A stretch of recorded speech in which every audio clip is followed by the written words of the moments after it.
Gálatas capítulo 5, versículo 22.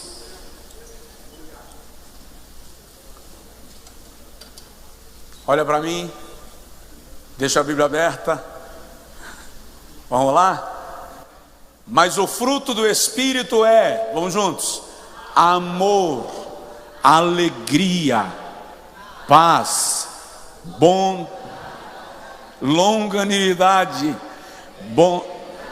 benignidade, bondade, fé, mansidão, domínio próprio ou temperança. Vamos de novo, eu estou apanhando feio, né, irmão? Vamos lá. Amor, alegria, paz, longanimidade, benignidade, bondade, fé, mansidão, temperança ou domínio próprio. Aí Paulo conclui dizendo: contra estas coisas não há lei.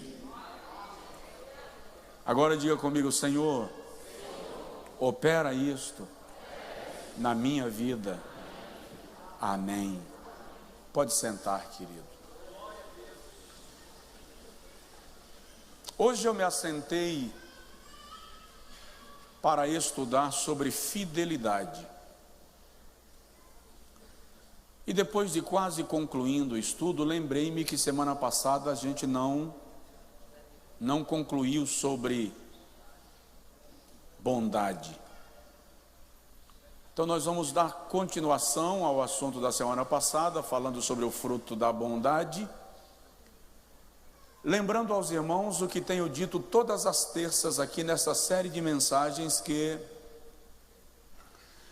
a vida cristã só é possível de ser vivida nestes termos se for no poder do Espírito Santo. À medida que estudava hoje, uma das coisas que percebi é que estes 9 elementos, 9 características, 9 virtudes do fruto do Espírito são exatamente traços do caráter e da personalidade de Deus. Amor, alegria, paz, longanimidade, bondade, benignidade, fidelidade, mansidão, domínio próprio, equilíbrio, temperança, controle. São traços da natureza de Deus. Se você estudar sobre os atributos de Deus, atributos morais, atributos naturais, você vai perceber que esses traços se revelam na pessoa de Deus, o que indica que quando o fruto do Espírito está sendo produzido em nós, na verdade, a natureza de Deus está sendo reproduzida em nós. Quando isso acontece, nós estamos num processo de transformação, metamorfose ou metamorfos, mudar de forma para se tornar semelhante a, nesse caso, a Deus. Nós já falamos aqui do amor, as mensagens já estão disponíveis no canal nosso no YouTube. Já falamos sobre alegria, já falamos sobre paz, já falamos sobre longanimidade, já falamos sobre benignidade e estamos aprendendo um pouco sobre bondade. E na terça-feira passada eu questionei aqui com os irmãos, questionei a título de informar, qual a diferença entre benignidade e bondade. E lembro que mencionei para os irmãos que benignidade é o sentimento interior, bondade é a ação gerada por este sentimento. Benignidade se manifesta no meu coração, bondade se manifesta nos atos que eu revelo como resultado da benignidade. Observei também com os irmãos aqui que nem sempre alguém que faz atos de bondade está motivado pela benignidade. Tem gente que faz coisas aparentemente boas mas a motivação não é benigna. Por isso também mencionei aqui e repito que benignidade é a minha motivação, é a motivação nobre para os atos de bondade. Se os meus atos de bondade não forem motivados pela benignidade, é apenas hipocrisia, aproveitamento, apresentação, exibicionismo, fachada. O nosso coração precisa estar movido pela benignidade. Diga-se e destaque-se que estas virtudes não são humanas, são divinas. É Deus, a natureza de Deus sendo reproduzida em nós. Diga comigo, não é humano, é divino. Então não é possível, pastor, não vou alcançar nunca, a partir do momento que o Espírito de Deus habita em nós e tem liberdade de agir em nós, ele começa a gerar estas virtudes em nosso coração. Na semana passada eu falei aqui com os irmãos também sobre como se tornar uma pessoa bondosa. E aí falei sobre revestimento de benignidade, fazendo com o próximo aquilo que eu desejo que se faça comigo, e dependendo do Pai para alcançar os resultados buscados. Também falei aqui na semana passada sobre como se revela a bondade e os benefícios de mostrar bondade. E entre os benefícios de praticar atos de bondade está o fato de fazer bem a si mesmo. Quem faz bondade ou quem pratica bondade, quem vive sob o fruto da bondade, também faz o bem para si mesmo. Hoje, para nós concluirmos o assunto sobre bondade, e não entenda concluir com esgotar, o assunto não se esgota, mas eu quero falar sobre o mal que não devemos fazer, e depois o bem que devemos praticar. Por que falar sobre o mal que não devemos fazer? Porque se você pretende desenvolver o fruto do Espírito com bondade, a primeira coisa a colocar em exercício é a decisão de não fazer o mal.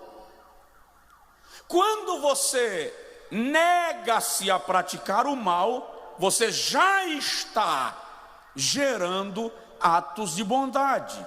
Você me entendeu? Diga amém. Provoca seu vizinho e diz para ele assim: evita o mal.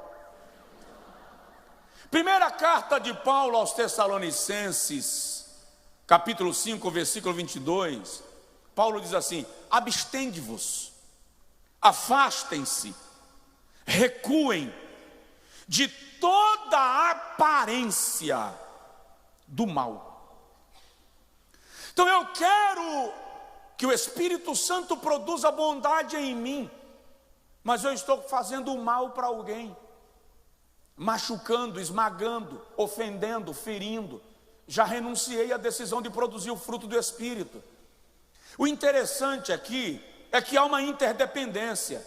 Ninguém pode amar com o fruto do Espírito e não ser benigno.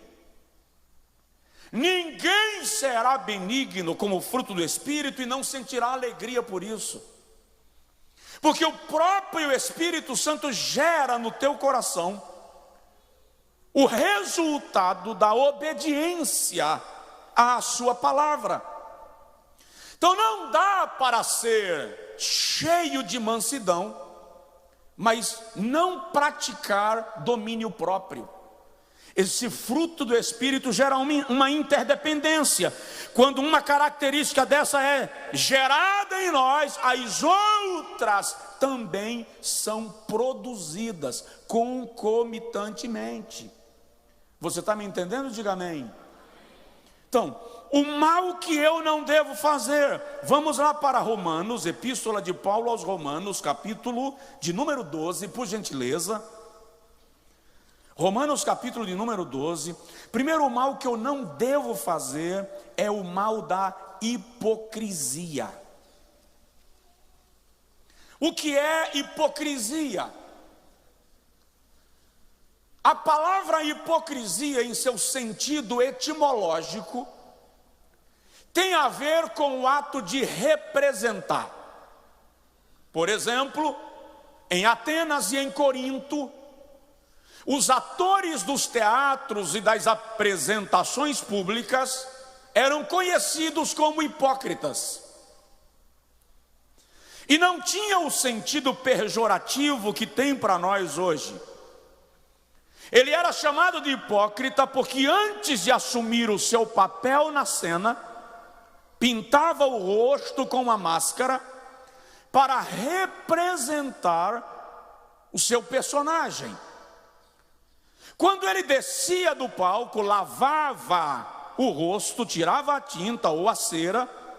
Por isso vem daí a palavra sinceridade, sem cera.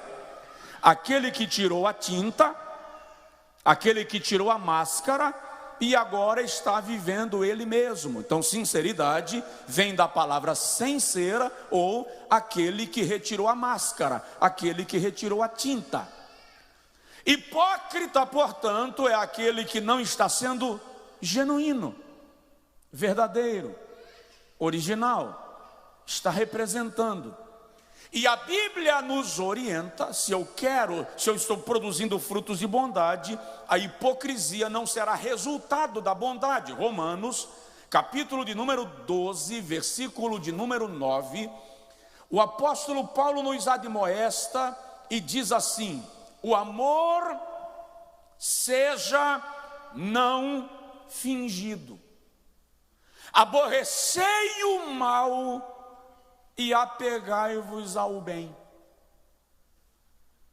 É interessante como nós adultos conseguimos desenvolver e praticar com relativa naturalidade a hipocrisia.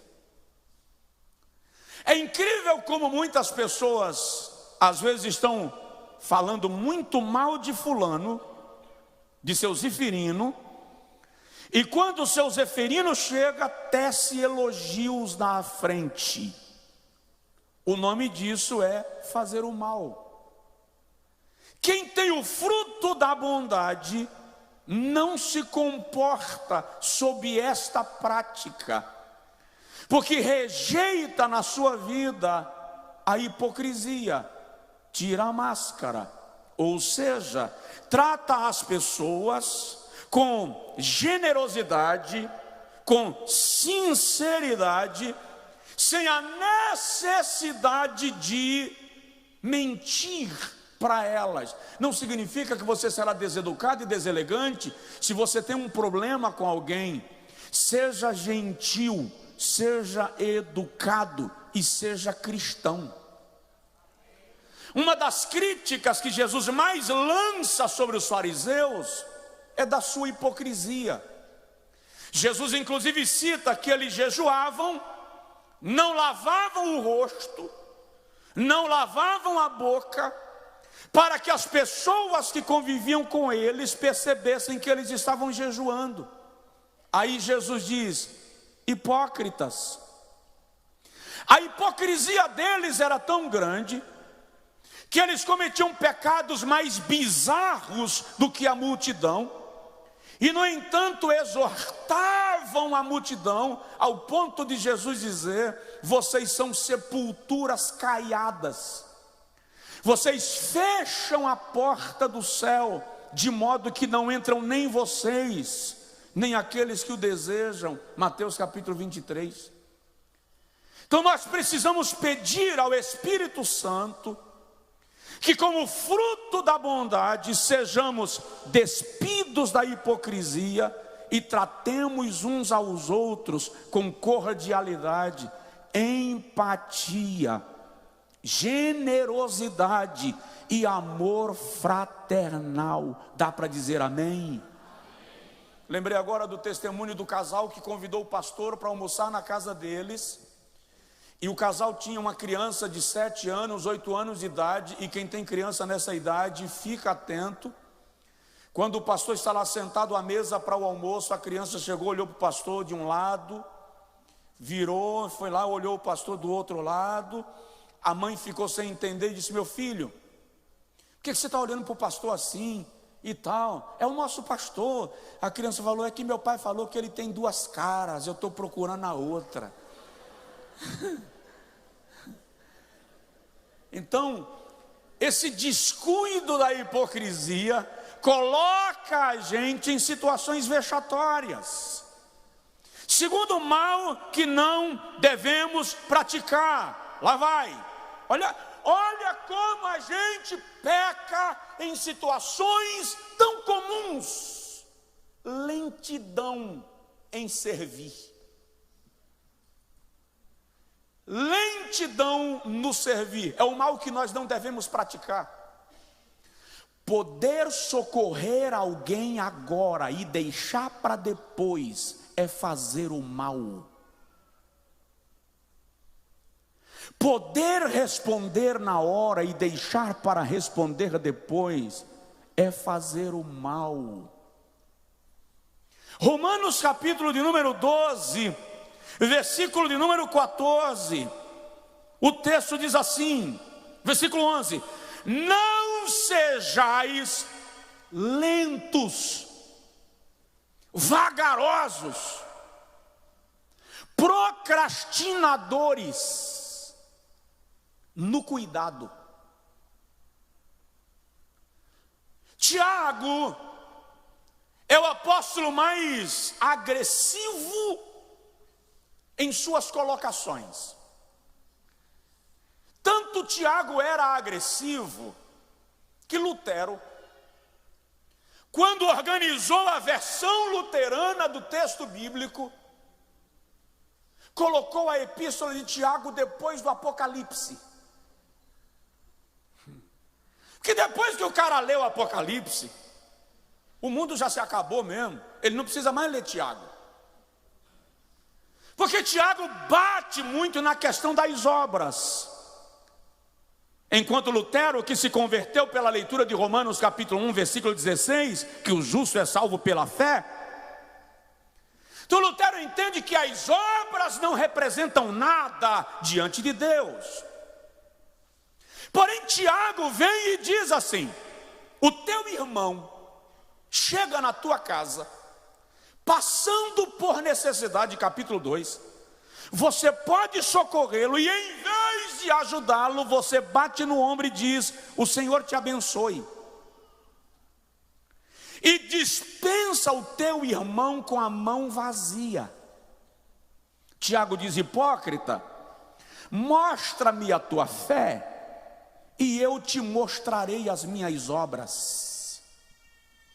O que Paulo está dizendo aqui é que quando alguém precisa de mim e eu não demando esforço para servir, eu estou deixando de manifestar o fruto da bondade de Deus gerado na minha vida. Tem alguém aí? Agora analise se você não já fez isso. Vou dar um exemplo. Aliás, um exemplo que eu já citei aqui umas 3 vezes. Eu vou ser repetitivo e cansativo. Eu saí da farmácia, disse aqui esses dias, comprei o remédio, quase meia-noite, recebi o troco, coloquei no bolso e fui para o carro. E quando eu passei na porta da farmácia, uma senhora com a criança no colo: ô moço, me dá uma ajuda para eu comprar o leite para minha criança? Eu não tenho. No automático. Não tem. Entrei no meu carro, funcionei, coloquei o cinto de segurança. A voz do bom senso, da consciência disse assim: ô miserável, como é que você diz para a mulher que você não tem dinheiro para ajudar ela a comprar o leite? Você recebeu o troco ou o traste? Desliguei o carro, Fui lá e perguntei para ela: qual é o leite que a sua criança toma? Ela respondeu meio sem acreditar. Fui lá dentro, comprei o leite com o troco, ainda sobrou troco.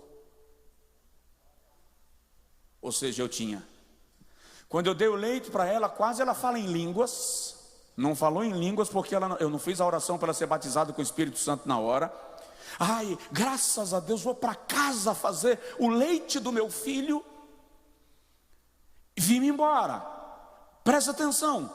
O ato inicial que eu cometi contraria todo o princípio da bondade que a gente prega, mas tem dificuldade de colocar em exercício, porque a nossa bondade humana é hipócrita. A gente tende a ser bondoso quando seremos reconhecidos, aplaudidos, valorizados, ou vamos receber troco. Só que Jesus diz assim: o que ganhais, que bem fazeis, se fizerdes o bem apenas àqueles que também vos farão o bem.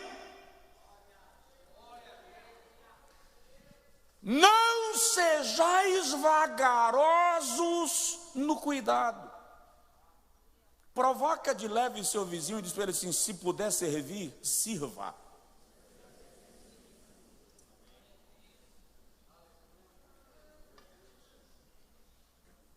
Terceiro mal que não devemos praticar.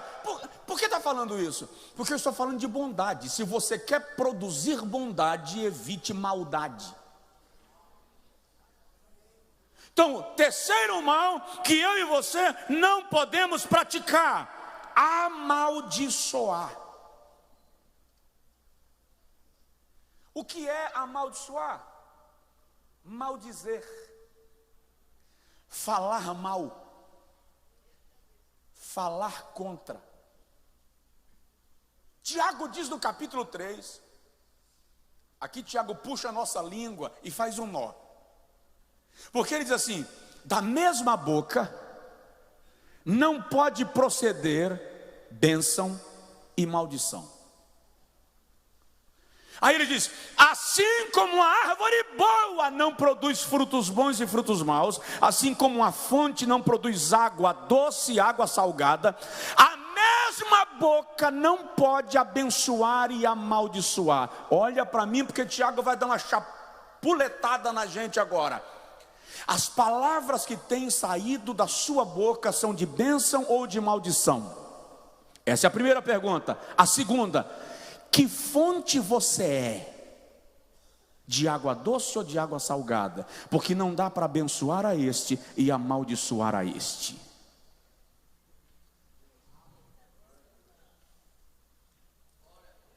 Não dá. Não dá para abençoar José e amaldiçoar Maria. Da mesma boca. Tiago não faz distinção.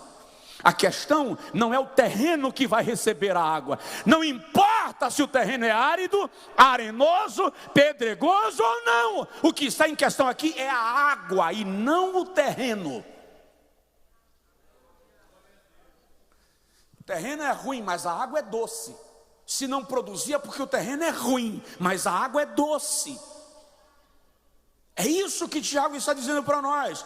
Eu não posso abençoar um filho e amaldiçoar o outro. Eu não posso amar um irmão, estou falando agora do filho da minha mãe e do meu pai, e odiar o outro. Eu não posso abençoar um crente e amaldiçoar o outro. Eu não posso pregar aqui em cima e falar mal de você aí embaixo.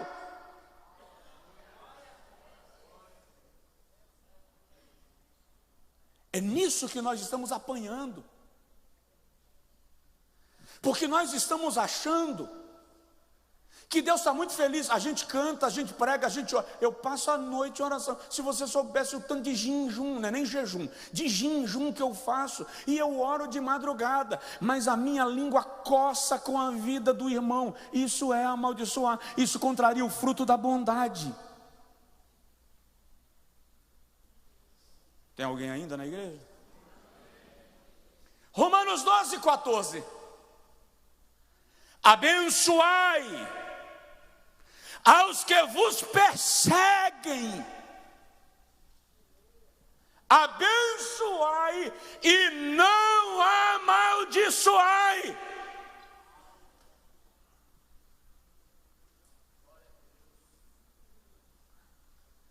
terminar, né?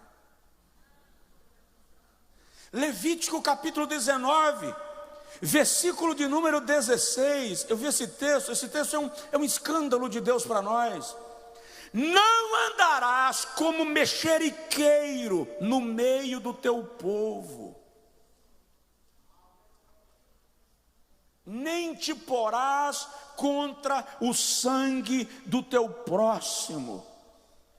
Provérbios capítulo 11, versículo de número 13. Salomão usa uma expressão lá do Angico. Salomão passou lá no Angico para escrever isso aqui. Ele diz assim: o mexeriqueiro, isso é uma expressão sertaneja, irmão. O mexeriqueiro publica o segredo, mas aquele que é fiel de espírito mantém os assuntos em oculto.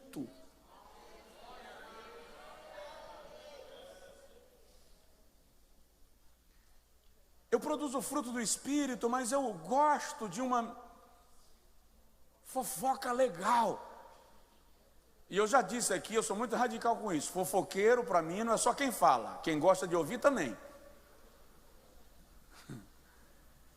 Se eu quero produzir bondade, eu preciso rejeitar isso na minha vida. Bênçãos estão sendo retidas, porque a gente não está levando a sério essas questões bíblicas que são singelas. Elas são tão simples, que a gente acha que elas não são importantes. Ah, mas é tão normal, todo mundo faz, todo mundo fala, está todo mundo dizendo, aí você vai também. Só que presta atenção, você não é todo mundo. Fale com o seu vizinho, você não é todo mundo. Essa era a frase que eu odiava quando a minha mãe falava. Na minha época de criança, nós na igreja não podíamos jogar bola, era proibido, tá? Se flagrasse a gente jogando bola, a surra estava feita. Não tinha conversa. Ver televisão? Ai, ai. Eu falo com os jovens e adolescentes da nossa igreja direto, vocês celebrem o tempo que vocês estão vivendo. Era um caso. Então quando eu dizia, mãe, todo mundo joga, mas você não é todo mundo. Essa era a frase que eu não suportava. Mas você precisa entender, você não é todo mundo. Você é a igreja, noiva do Cordeiro, igreja de Jesus, templo do Espírito Santo, lavoura de Deus. Você vai morar no céu, a sua meta é a glória. Jesus está em você.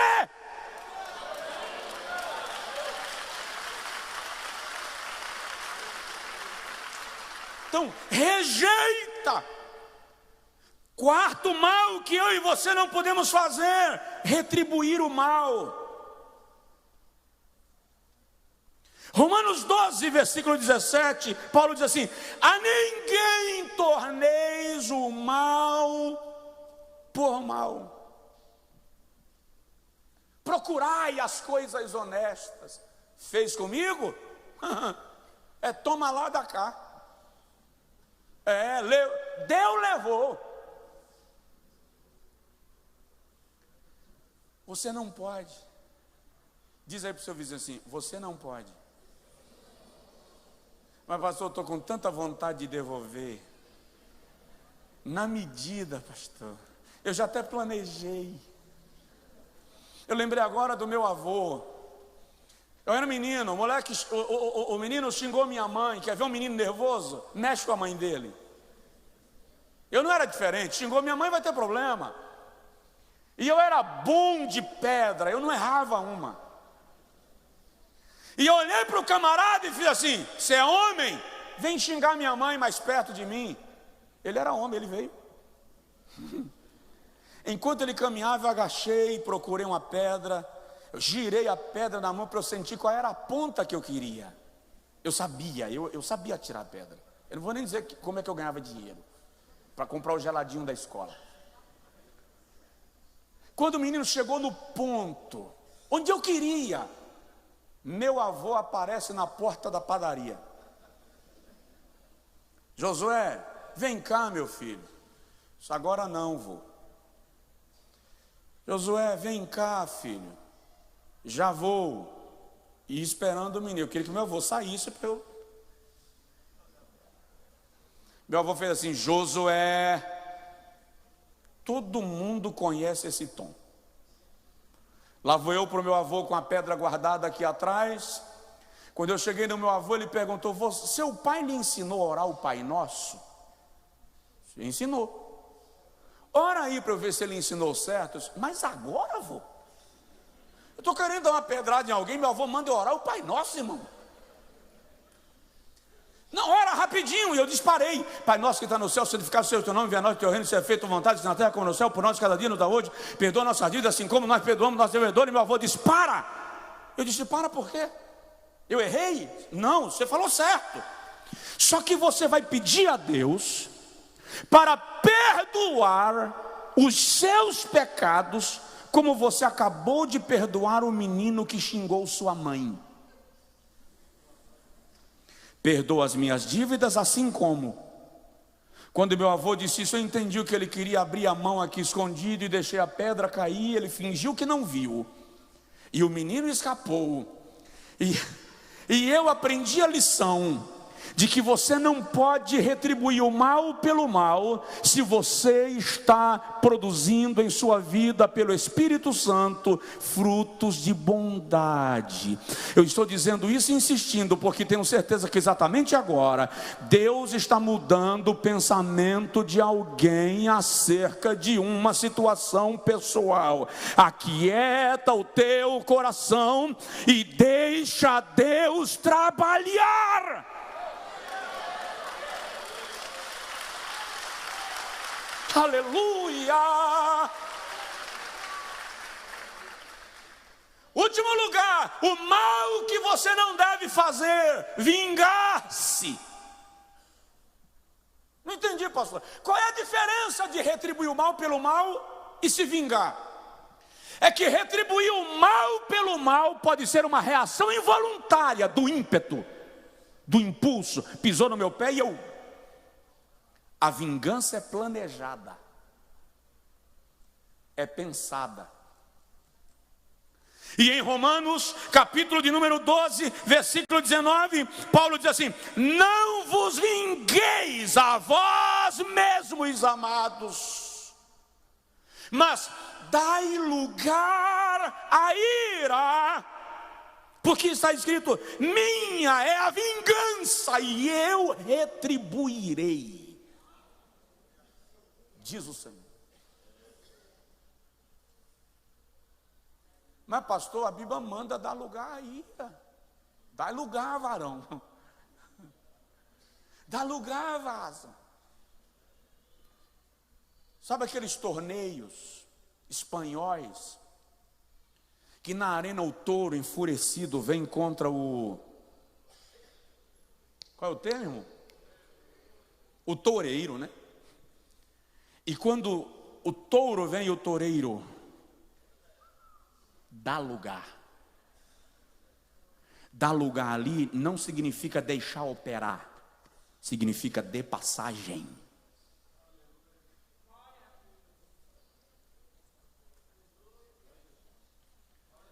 Não vos vingueis, dá lugar à ira, dá passagem à ira.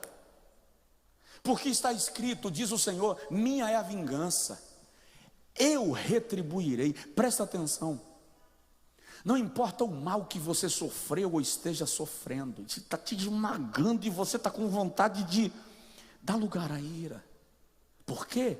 Porque Jeová é Deus de recompensa. E quando fala de recompensa, não fala apenas de recompensa para os piedosos e para os justos, também fala de recompensa para os impiedosos e injustos. Ele retribuirá, porque na tua vingança você não conhece a medida, você não conhece a proporção. Deus, na sua retribuição, é justo, e Ele retribuirá com balança de justiça. Entende isso, pelo amor de Deus. Aleluia. Seu coração não ficará satisfeito com a vingança, porque a vingança não gera lei de compensação, é fantasia. Eu atendi alguém numa nação afora que cometeu um ato de vingança violento. Na proporção que ele sofreu, ele retribuiu. Só que antes de cometê-lo, ele me ligou. E eu disse para ele: não faça. Deus está no controle, mas eu sei quem foi. Fica quieto, deixa Deus agir. Ele não aguentou mais do que 6 meses e retribuiu. Alguns meses depois eu estive naquele país e fui visitá-lo. E ele disse para mim: pastor, se o buraco da mágoa era grande, o buraco da vingança é quase insuperável. A vingança não resolve o seu problema. A única cura para o prejuízo que você sofreu é perdão. Quando você perdoa, você se libera. E Deus cuida de tratar com cada um na medida certa, porque Ele é Deus.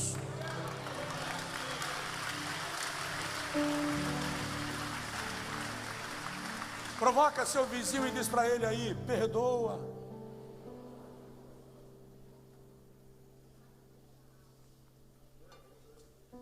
Vamos terminar? O bem que eu devo fazer, não vou tomar tempo. Se eu estou pedindo a Deus para produzir em mim fruto de bondade, o que eu devo fazer?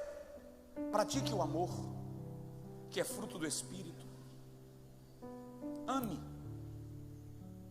Ninguém pode amar a Deus a quem não vê e amar ao seu irmão a quem vê. João diz que há uma contradição quando eu digo que amo a Deus, mas odeio o meu irmão. Alguém perguntou a Jesus qual é o maior de todos os mandamentos, e ele disse: o amor. Amarás ao Senhor teu Deus de todo o teu coração, de toda a tua alma, de todo o teu entendimento, e ao teu próximo como a ti mesmo. Diga comigo assim: Senhor, Senhor, me ensina sobre amar. Ame. E a melhor forma de você passar a amar alguém é orar por ele. Mas pastor, como é que eu vou orar por uma pessoa que eu estou querendo? O senhor está querendo demais. Isso é hipocrisia. Não precisa ser hipócrita. Você pode chegar diante de Deus e dizer assim: Senhor, eu não estou orando por ele porque eu quero que ele fique bem, não. Na verdade o senhor sabe o que eu quero fazer. Mas como eu creio na tua palavra, e ela me diz que eu devo orar também por quem me persegue, é por obediência, viu, Jesus? Você vai perceber que com alguns dias de oração, seu coração estará mais leve acerca daquela pessoa e daquela situação, e um milagre vai acontecer na sua vida, porque Deus ouve as orações daqueles que buscam a sua face. Pratique o amor fraternal. Segundo bem que você precisa fazer, se você deseja que o fruto da bondade seja produzido em sua vida, é cuidar das pessoas. Cuide das pessoas. Nós pentecostais gostamos muito dos dons espirituais, sim ou não? Só que alguém disse para nós que a lista dos dons está completa e compacta em 1 Coríntios 12. Então eu gosto de falar em línguas porque isso revela a minha espiritualidade. Eu gosto de profetizar porque isso revela a minha autoridade. Eu gosto de curar porque isso revela a minha fé. Eu gosto de revelar porque isso manifesta a minha inteligência. Só que em Romanos capítulo 12 tem uma lista de dons que inclui dom de socorro. Então, de repente, você nunca profetizou, você nunca falou em línguas, você nunca subiu num púlpito para pregar, mas você socorre o enfermo, socorre o aflito, vai buscar solução para aquele que não tem acesso à solução. Isso também é dom espiritual. Deus está usando você, e o nome de Jesus está sendo glorificado de igual modo.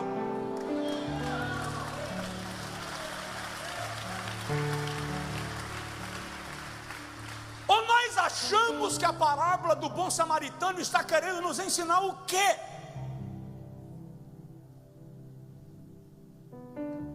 Pratique bondade, frutifique no Espírito, cuidando de pessoas. Você sabia que é possível que alguém esteja precisando apenas de um abraço para superar uma crise? Apenas de um dia com outro alguém. Você já separou um dia seu para cuidar de um idoso? Quando foi a última vez que você visitou a sua mãe idosa, que você foi lá dormir com ela? Cuide. Você já parou para ouvir uma pessoa em situação de agonia e angústia? A nossa vida é tão corrida e tão automática que nós não percebemos mais a necessidade do outro. Nós medimos as pessoas assim, ela está bem, ela está bem vestida, dirige um carro legal, está bem empregada. Ah, eu no lugar dela. É? Você não sabe quantos espinhos estão dentro daquele sapato de couro de jacaré.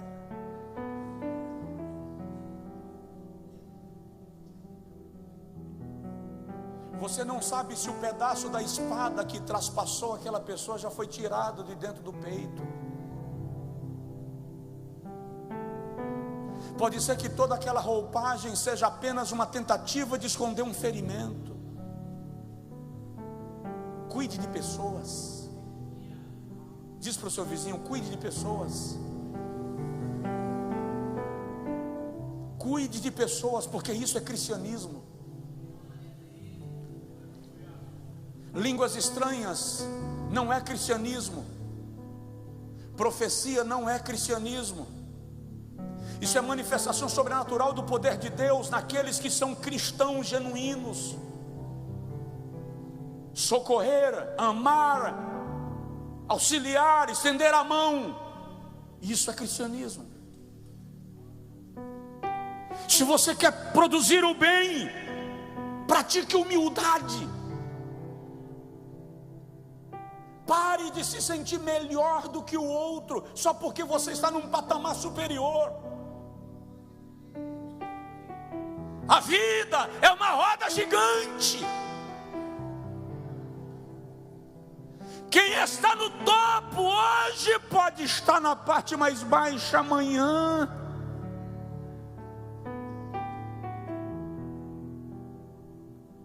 O apóstolo Paulo admoesta em Romanos 12, no versículo 15, que nós devemos nos alegrar com os que se alegram, chorar com os que choram, praticar a unidade, não ambicionar o que está além do nosso alcance e nos acomodar às coisas humildes. Chorar com os que choram é humildade. A Bíblia não manda você ignorar o choro de alguém e dizer: para que chorar, menino? Tanto que tu tem. Chorai com os que choram. Alegre-se com quem se alegra. Não ambicioneis ou não ambicione coisas elevadas. Acomode-se às coisas humildes. Não permita que alguém se sinta desconfortável perto de você, porque você esboça superioridade. Não permita. Desce do tamanco. Deus supremo, soberano, grandioso, acima de tudo e de todos Ele reina. Ele olha para Moisés em Êxodo 3 e diz: eu desci para socorrer o meu povo. Ei, Deus desceu. Jesus, o Filho unigênito, coexistente com o Pai, na forma do Pai, na essência do Pai, sendo Deus, não teve por usurpação ser igual a Deus, mas desceu, humilhou-se a si mesmo.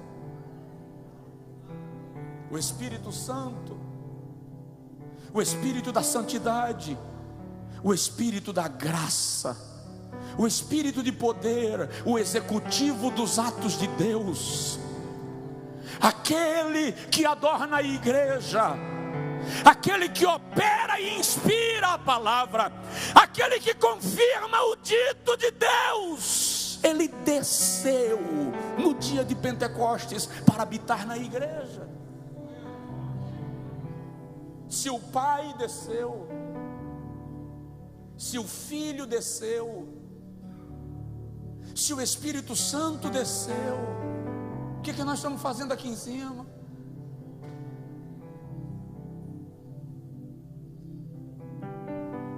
Produza em nós, Senhor, bondade. Fica de pé, por favor. Produz em nós, Senhor, bondade. Eu pratico bondade quando eu promovo a paz. Em vez de me tornar incentivador de contendas, eu apaziguo os ânimos,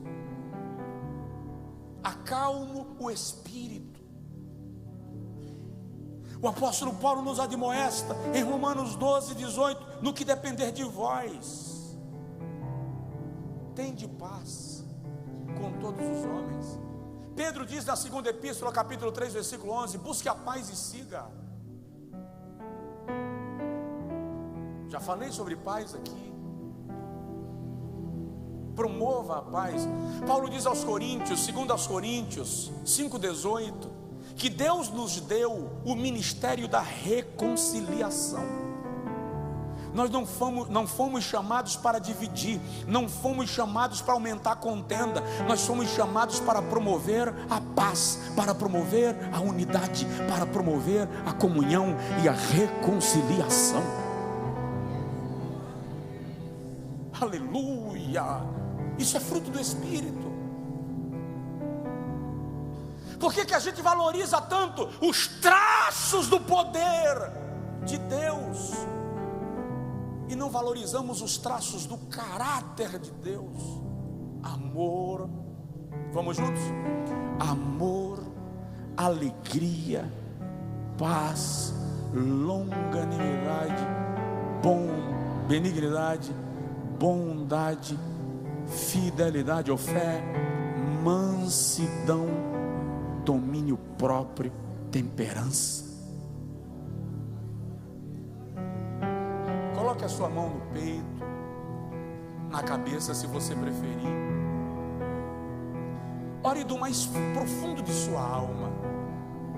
Ore do mais profundo da sua alma e diz para Deus: pelo amor do teu nome, produz isto em mim. Pelo amor do teu nome, produz isto em mim. Reproduz em nós, Senhor, a natureza de Deus. Pedro diz que o Senhor nos fez participantes das mais preciosas promessas, e com elas nos tornou participantes da natureza divina. Senhor, não queremos ser denominação, queremos ser igreja. Não queremos ser religiosos, queremos ser discípulos. Não queremos ser juízes, senhores e pequenos deuses. Queremos ser servos, Deus. Queremos ser amigos do Senhor e aprender dele.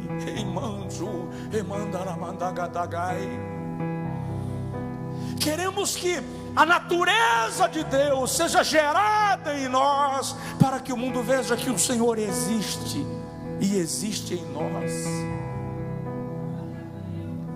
Produz isto, Senhor, em nosso coração. Eu peço que o Espírito Santo esta noite paire sobre este lugar